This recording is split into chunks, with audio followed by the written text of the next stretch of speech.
Koalicion për formim të gjitha institucioneve apo një bashkëpunim vetëm për çështjen e presidentit, edhe në cilin do rast me kë preferoni bashkëpunimin me cilën parti? Tash është duke u përmbyllur procesi i numërimit të gjitha votave.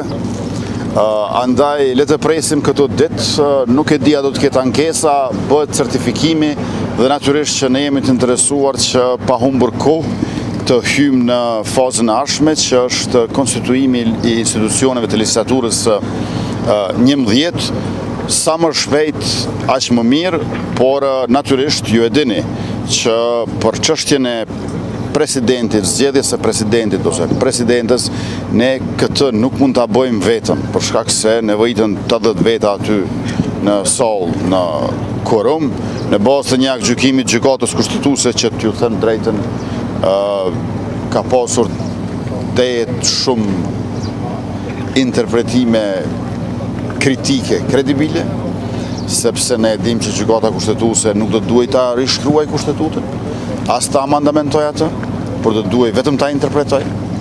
Dhe ne kemi pasur shumë shembuj kur kemi pasur një lloj aktivizmi juridik, por ndodhemi tash në këtë rrethon dhe neve na duhet bashkëpunimi.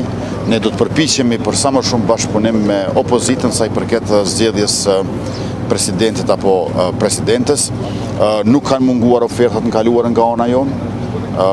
Qasja jonë është konstruktive, është kreative, është aktive, por shpresoj që kësaj radhe do të ndryshojë qasja e opozitës dhe propozimeve tona, sikurse herën e kaluar që ju përgjigjen me refuzime, nuk do t'i kenë më pjesë të identitetit që na bëri t'i quajmë blok opozitor, sepse keni parasysh ofruam bashkëqeverisje, thanë jo, domthon me 15 deputet ofruam 4 ministri dhe zëvendës kryeministrin e refuzuan.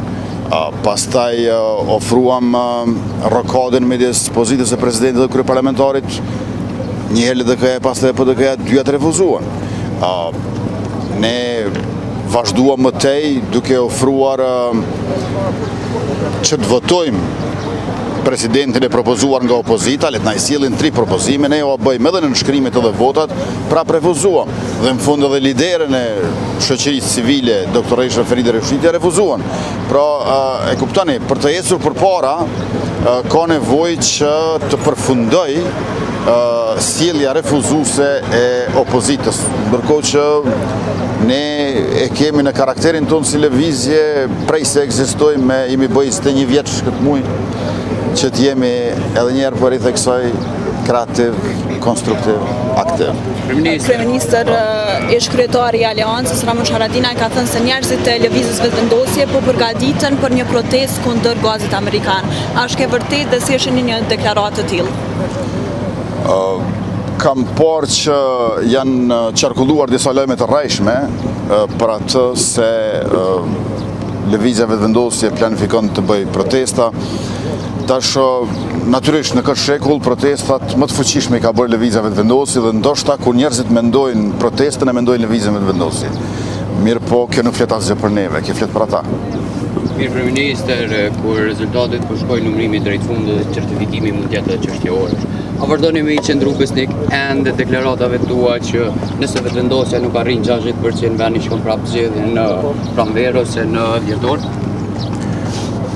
Po e përsëris që komunikimin me partitë opozitare gjithmonë e kemi iniciuar ne.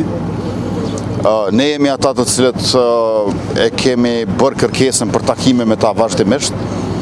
Ne jemi të interesuar që shteti të ecë përpara, por ju e kuptoni që ne punojmë për çdo ditë. Edhe në fushatë dhe jashtë fushatës, për shkak se shteti nuk ndalet, për shkak se qeveria është në detyrë, për shkak se edhe kemi ushtruese detyrës presidentes, pra institucionet e Kosovës funksionojnë, por ne kemi kufizimin me që nuk kemi kuvend ku është vendi i opozitës. Prandaj paradoksi është që opozita duke u përpjekur që të na pengojë neve e ka anuluar vetveten, me qenë se nuk e ka vendin ku ajo shprehet dhe vepron e që është kuvendi. Prandaj edhe një herë po e potencoj që ecja përpara varet ekskluzivisht prej asoj se partitë e opozitës a do të ndryshojnë qasje e sjellje. Faleminderit shumë. Zëri Basha, nëse bëni pyetje.